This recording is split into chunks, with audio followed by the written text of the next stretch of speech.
The Lotus of the True Law. Homage to all the Buddhas and Bodhisattvas.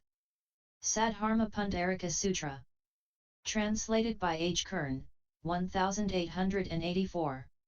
Sacred Books of the East, Vol. XXI. Sacred-texts.com. Chapter 13. Peaceful Life.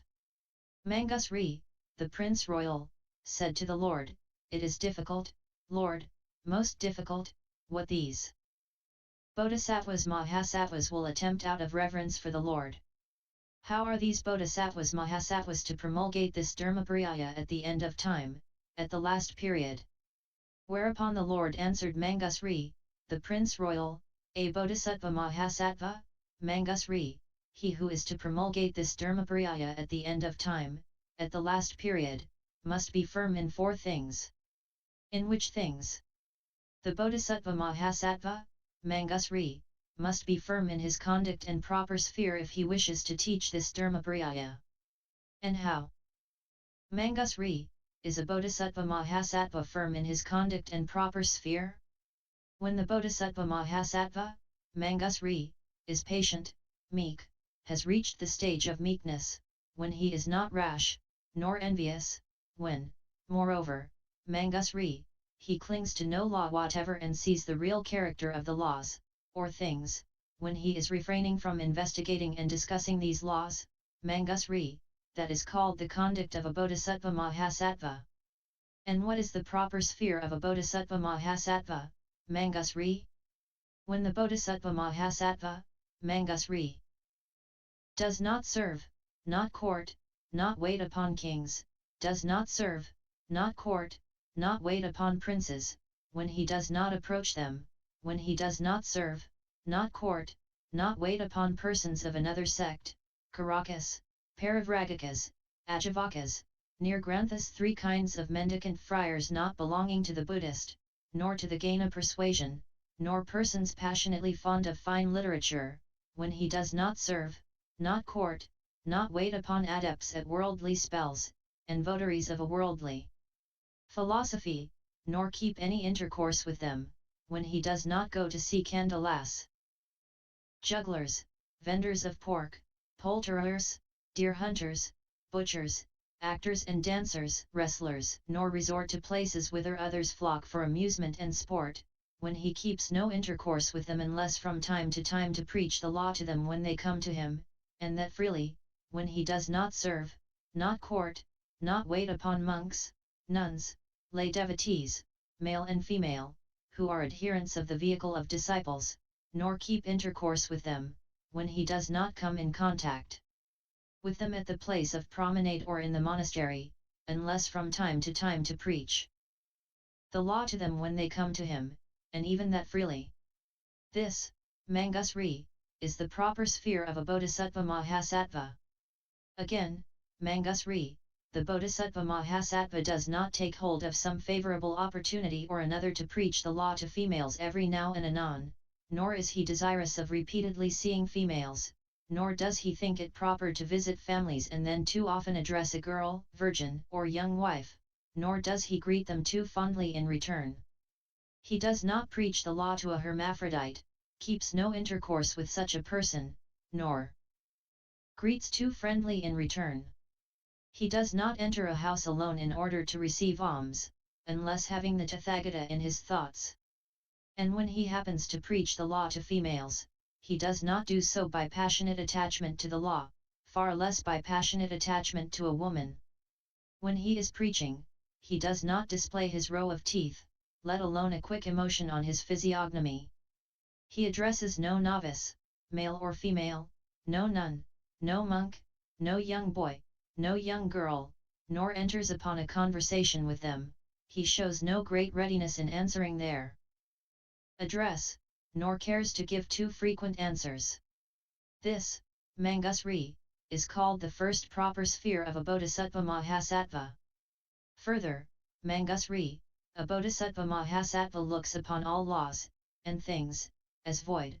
He sees them duly established, remaining unaltered, as they are in reality, not liable to be disturbed, not to be moved backward, unchangeable, existing in the highest sense of the word, or in an absolute sense, having the nature of space, escaping explanation and expression by means of common speech, not born, composed and simple. Aggregated and isolated, not expressible in words, independently established, manifesting themselves owing to a perversion of perception. In this way then, Mangusrî, the Bodhisattva Mahasattva constantly views all laws, and if he abides in this course, he remains in his own sphere. This, Mangusrî, is the second proper sphere of a Bodhisattva Mahasattva. And in order to expound this matter in greater detail, the Lord uttered the following stanzas. 1. The Bodhisattva who, undaunted and unabashed, wishes to set forth this sutra in the dreadful period hereafter. 2. Must keep to his course, of duty, and proper sphere, he must be retired and pure, constantly avoid intercourse with kings and princes. 3. Nor should he keep up intercourse with king's servants, nor with Kandalas, jugglers, and Âgîvakas in general. 4. He ought not to court conceited men, but Karakas such as keep to the religion. He must also avoid such monks as follow the precepts of the Arhat of the Gainas, and immoral men. 5. He must be constant in avoiding a nun who is fond of banter and chatter, he must also avoid notoriously loose female lay devotees. 6. He should shun any intercourse with such female lay devotees as seek their highest happiness in this transient world. This is called the proper conduct of a bodhisattva. 7. But when one comes to him to question him about the law for the sake of superior enlightenment, he should, at any time, speak freely, always firm and undaunted. 8. He should have no intercourse with women and hermaphrodites, he should also shun the young wives and girls in families. 9. He must never address them to ask after their health. He must also avoid intercourse with vendors of pork and mutton. 10. With any persons who slay animals of various kind for the sake of profit, and with such as sell meat he should avoid having any intercourse. 11. He must shun the society of whoremongers, players, musicians, wrestlers, and other people of that sort. 12. He should not frequent whores, nor other sensual persons, he must avoid any exchange of civility with them. 13. And when the sage has to preach for a woman, he should not enter into an apartment with her alone, nor stay to banter. 14. When he has often to enter a village in quest of food, he must have another monk with him or constantly think of the Buddha. 15. Herewith have I shown the first sphere of proper conduct. Wise are they who, keeping this sutra in memory, live according to it. 16. And when one observes no law at all, low, superior or mean, composed or uncomposed, real or not real. 17. When the wise man does not remark, this is a woman, nor marks, this is a man, when in searching he finds no laws, or things, because they have never existed. 18. This is called the observance of the Bodhisattvas in general. Now listen to me when I set forth what should be their proper sphere. 19. All laws, i.e. the laws, the things, have been declared to be non-existing, not appearing, not produced, void, immovable, everlasting, this is called the proper sphere of the wise. 20. They have been divided into existing and non-existing, real and unreal, by those who had wrong notions, other laws also, of permanency, of being produced, of birth from something already produced, are wrongly assumed. 21. Let the Bodhisattva be concentrated in mind, attentive, ever firm as the peak of Mount Sumeru, and in such a state of mind, look upon all laws and things as having the nature of space, i.e. as being void. 22. Permanently equal to space, without essence, immovable, without substantiality. These, indeed, are the laws, all and forever. This is called the proper sphere of the wise. 23. The monk observing this rule of conduct given by me may, after my extinction, promulgate this sutra in the world, and shall feel no depression. 24. Let the sage first, for some time, coerce his thoughts, exercise meditation with complete absorption, and correctly perform all that is required for attaining spiritual insight, and then, after rising from his pious meditation, preach with unquailing mind. 25 The kings of this earth and the princes who listen to the law protect him. Others also, both laymen, or burghers, and Brahmins, will be found together in his congregation.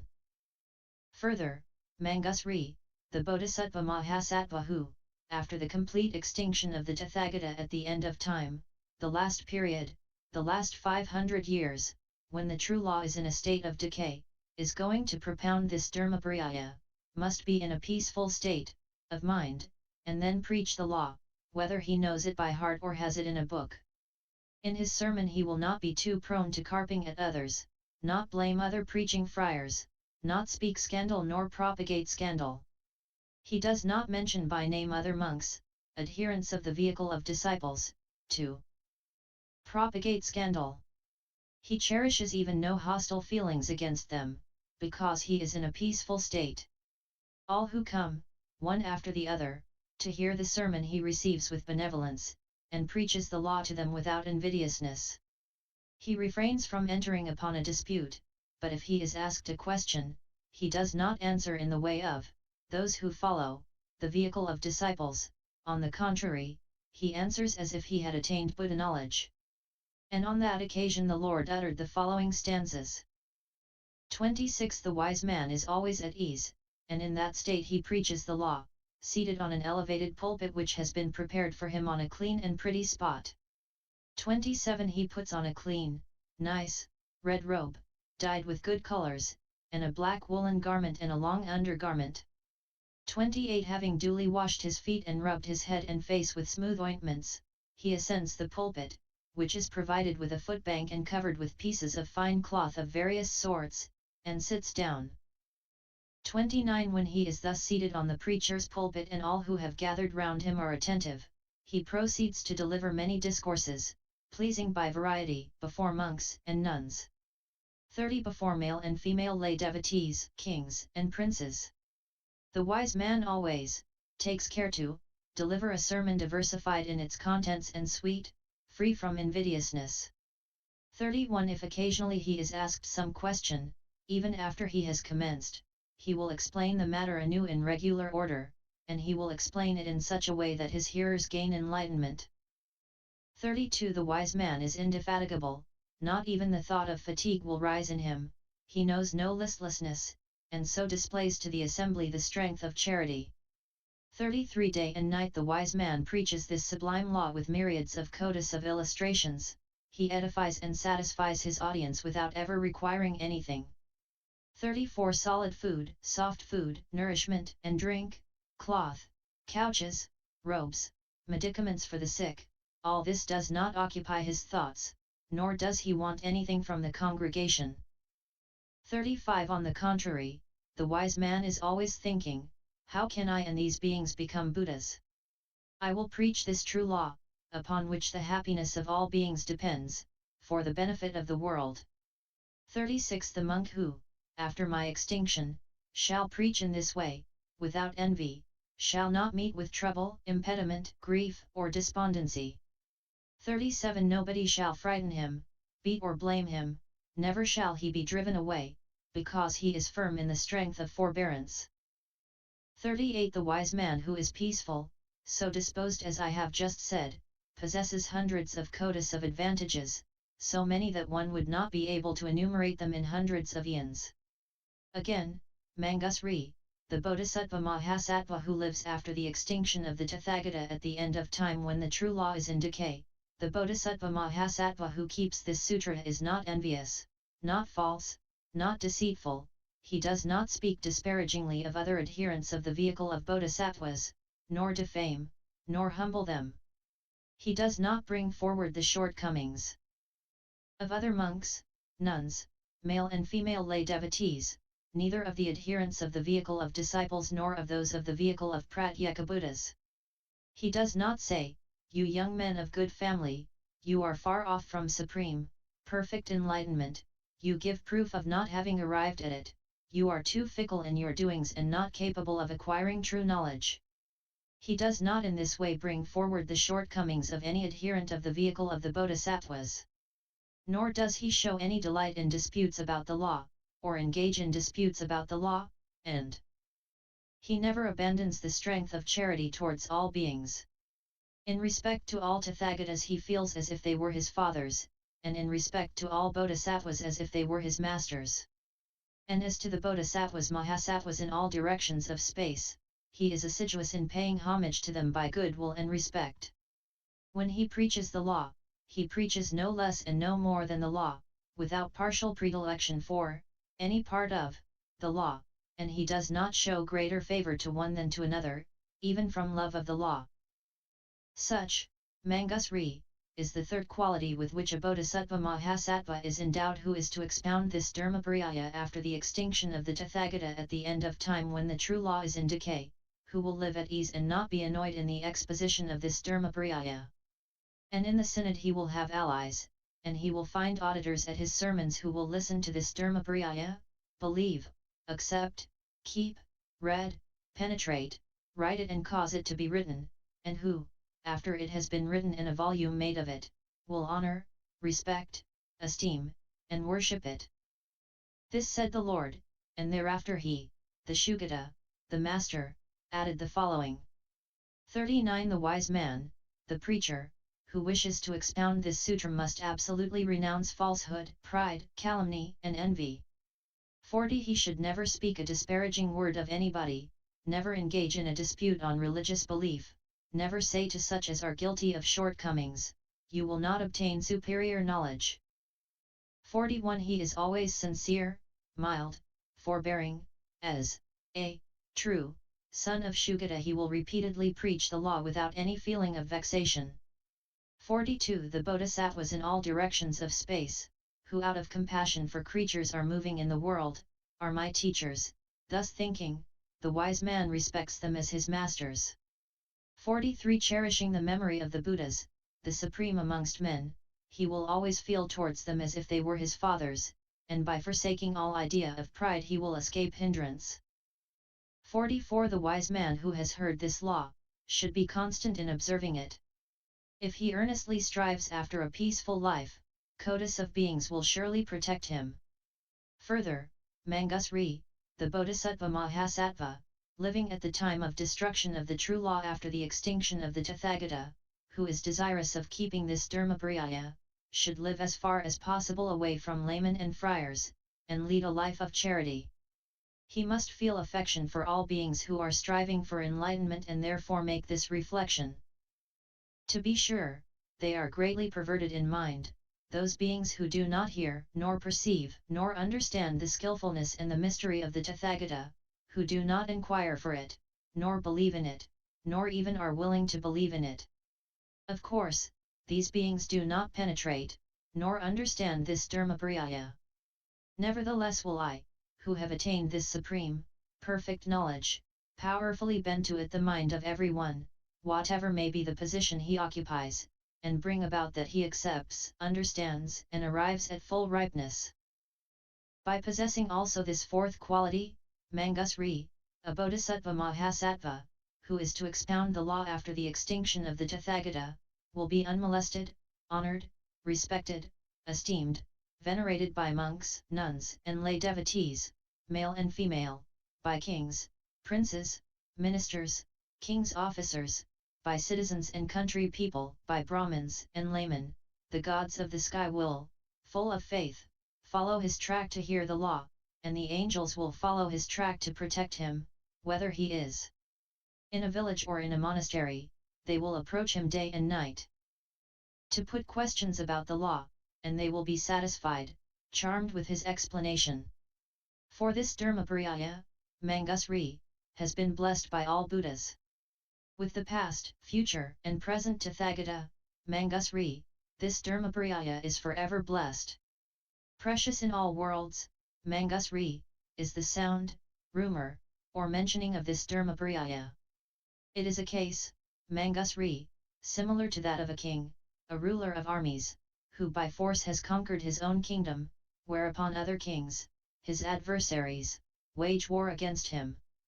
That ruler of armies has soldiers of various description to fight with various enemies.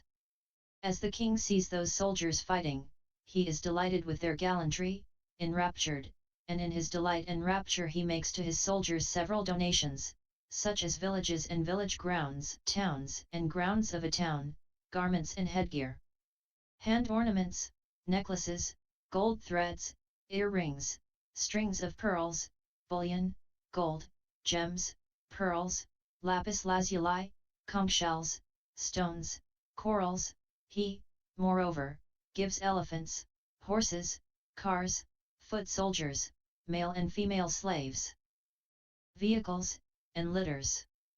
But to none he makes a present of his crown jewel, because that jewel only fits on the head of a king. Were the king to give away that crown jewel, then that whole royal army, consisting of 4 divisions, would be astonished and amazed.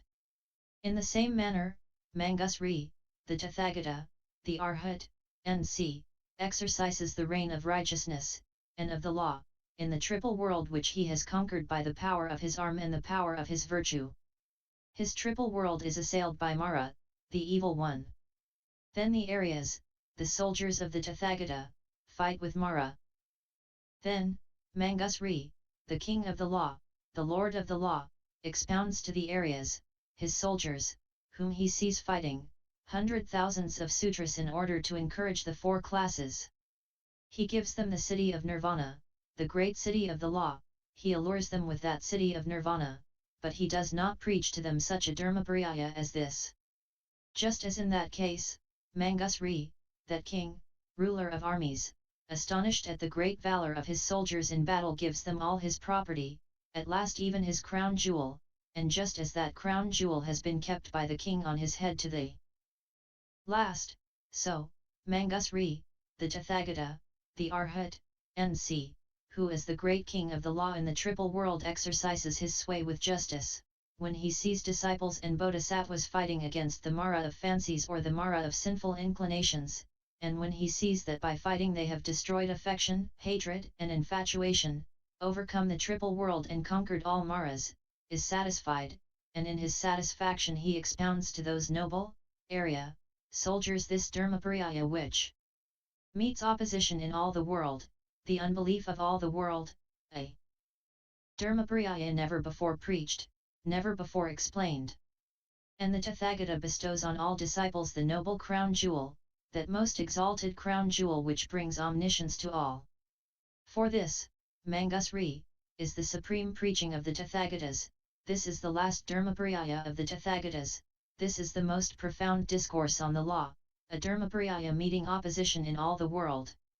In the same manner, Mangusrî, as that king of righteousness and ruler of armies took off the crown jewel which he had kept so long a time and gave it, at last, to the soldiers, so, Mangusrî, the Tathagata now reveals this long-kept mystery of the law exceeding all others, the mystery, which must be known by the Tathagatas.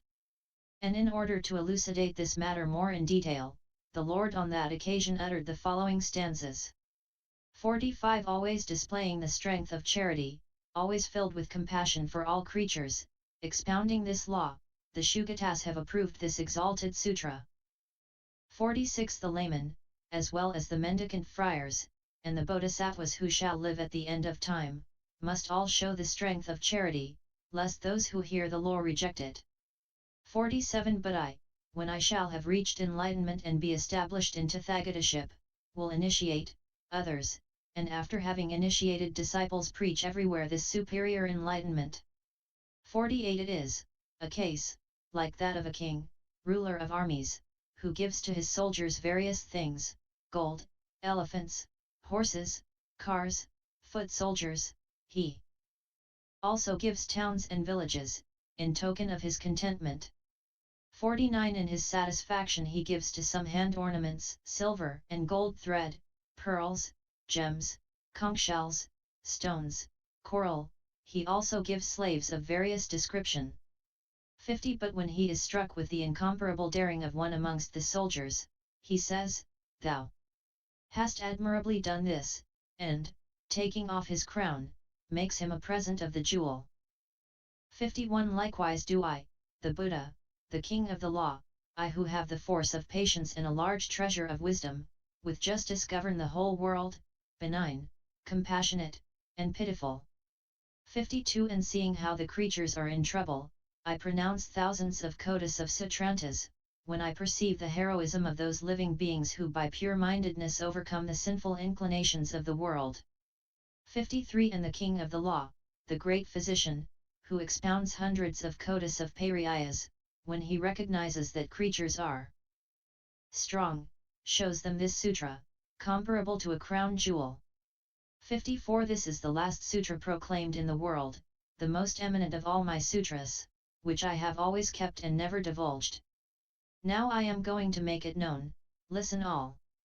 55 There are 4 qualities to be acquired by those who at the period after my extinction desire supreme enlightenment and perform my charge. The qualities are such as follows. 56 The wise man knows no vexation, trouble, sickness, the color of his skin is not blackish, nor does he dwell in a miserable town. 57 The great sage has always a pleasant look, deserves to be honored, as if he were the Tathagata himself, and little angels shall constantly be his attendants. 58 His body can never be hurt by weapons, poison, sticks, or clods, and the mouth of the man who utters a word of abuse against him shall be closed. 59 He is a friend to all creatures in the world.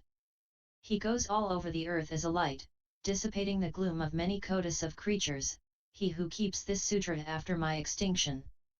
60 In his sleep he sees visions in the shape of Buddha, he sees monks and nuns appearing on thrones and proclaiming the many-sided law. 61 He sees in his dream gods and goblins, numerous, as the sands of the Ganges, as well as demons and nagas of many kinds, who lift their joined hands and to whom he expounds the eminent law. 62 He sees in his dream the Tathagata preaching the law to many kotas of beings with lovely voice, the Lord with golden color. 63 And he stands there with joined hands glorifying the seer, the highest of men, whilst the Gaina, the great physician, is expounding the law to the 4 classes. 64 And he, glad to have heard the law, joyfully pays his worship, and after having soon reached the knowledge which never slides back, he obtains, in dream, magical spells. 65 And the Lord of the world, perceiving his good intention, announces to him his destiny of becoming a leader amongst men. Young man of good family, says he, thou shalt here reach in future supreme, holy knowledge. 66 Thou shalt have a large field and 4 classes, of hearers, even as myself, that respectfully and with joined hands shall hear from thee the vast and faultless law. 67 Again he sees his own person occupied with meditating on the law in mountain caverns, and by meditating he attains the very nature of the law and, on obtaining complete absorption, sees the Gaina. 68 And after seeing in his dream the gold-colored one, him who displays 100 hallowed signs, he hears the law, whereafter he preaches it in the assembly. Such is his dream. 69 And in his dream he also forsakes his whole realm, harem, and numerous kinsfolk, renouncing all pleasures he leaves home, to become an ascetic, and betakes himself to the place of the terrace of enlightenment. 70 There, seated upon a throne at the foot of a tree to seek enlightenment, he will, after the lapse of 7 days, arrive at the knowledge of the Tathagatas. 71 On having reached enlightenment he will rise up from that place to move forward the faultless wheel and preach the law during an inconceivable number of thousands of kotas of eons. 72 After having revealed perfect enlightenment and led many kotas of beings to perfect rest, he himself will be extinguished like a lamp when the oil is exhausted. So is that vision. 73 Endless, Manguposha, are the advantages which constantly are his who at the end of time shall expound this sutra of superior enlightenment that I have perfectly explained. End LSX 13.